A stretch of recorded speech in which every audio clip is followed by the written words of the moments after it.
Em 2017, chegou ao fim a saga O Cemitério dos Livros Esquecidos, do escritor espanhol Carlos Ruiz Zafón. Iniciada em 2001 com o best-seller A Sombra do Vento, a jornada de família Semperi se encerra 16 anos depois com o quarto volume da série, O Labirinto dos Espíritos.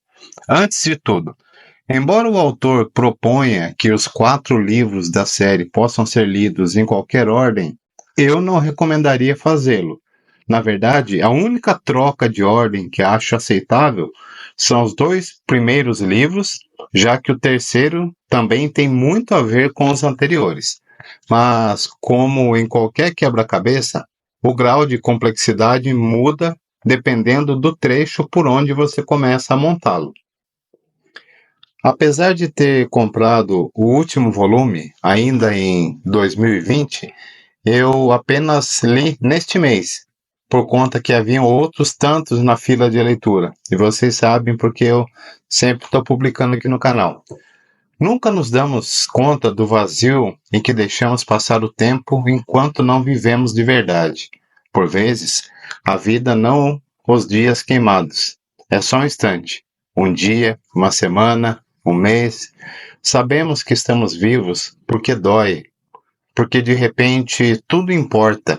E porque quando esse breve momento se acaba, o resto da existência se transforma numa recordação, a qual tentamos em vão regressar enquanto nos resta alento no corpo. Esse é um trecho. A Sombra do Vento é um daqueles livros mágicos que entram na lista de qualquer leitor, seja ele amante de fantasia, de drama, de policial, de mistério. Isso porque a escrita de Zafón ultrapassa as barreiras que separam os gêneros literários. Então, eu não poderia deixá-lo de fora do ficções. Sim, já estou antecipando uma nota perfeita para este livro, porque não tem como não elogiar a narrativa posta aqui. A gente pode até reclamar das sequências, dizer que elas não ficaram à altura deste primeiro volume, mas aqui não tem como iniciar com um adjetivo melhor do que poético. E Zafón realiza essa façanha com um toque perfeito de latinidade, com uma escrita diferente da que estamos acostumados a encarar. Ao final da leitura, me senti tocado com a melancolia e a ternura das palavras presentes no livro. Tudo me tocou de alguma forma. A mágica que torna esse livro tão especial é que ele possui algumas coincidências e uma metanarrativa, ou seja, existe uma história sendo contada dentro da outra história, e Zafón consegue carregar ambas as histórias com maestria, sem peso. Alguns podem reclamar que o livro é demasiado longo, mas eu considerei o tamanho apropriado, porque ele precisava trabalhar todas as tramas com bastante calma e parcimônia. Não havia espaço para uma narrativa apressada. Isso poderia prejudicar o resultado final. Zafón flerta com a fantasia em alguns momentos. Não diria que ele se encaixaria nesse gênero.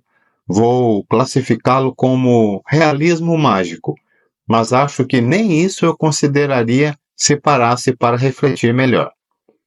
Existem momentos de situações que podem ser entendidas como inexplicadas, quase jogadas no campo das brumas, mas são situações que um leitor mais atento poderia encontrar outras explicações que não o fantástico.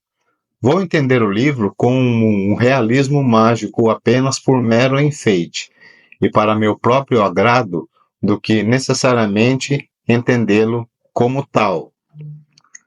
Na sequência, vem O Jogo do Anjo. Há um toque sobrenatural, o que, de alguma forma, retira-lhe o mérito de ser um livro excepcional. Mesmo para aqueles que esperam ou prefiram algo mais racional. Não é um simples livro de suspense e mistério.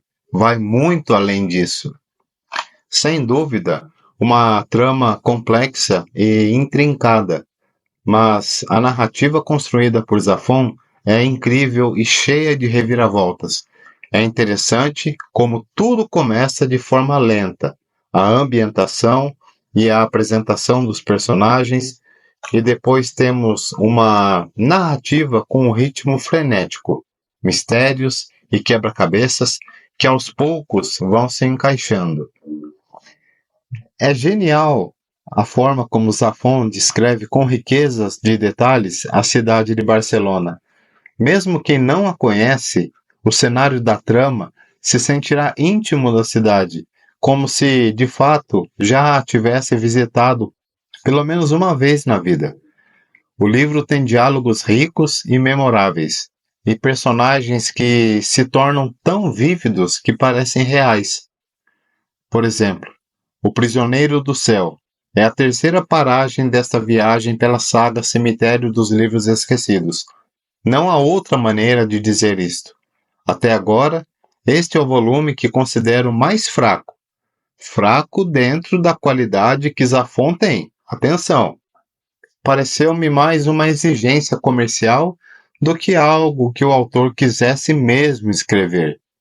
Ainda assim, talvez seja um livro necessário para unir os pontos entre o jogo do anjo e a sombra do vento, uma vez que há um salto temporal grande e ficam muitas coisas por responder depois da leitura desses dois livros. Em resumo, não é um livro extraordinário, mas é um livro necessário e, de certa forma, alimenta a nossa vontade de sabermos mais sobre o que aconteceu às personagens. Nos dá mais informações sobre todo o universo criado por Zafón e faz-nos viver um pouco mais dentro dele.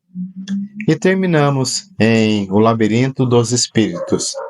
Minha característica favorita nas obras de Zafón é sua habilidade ímpar em conseguir montar uma atmosfera cativante, e isso não mudou nesse livro.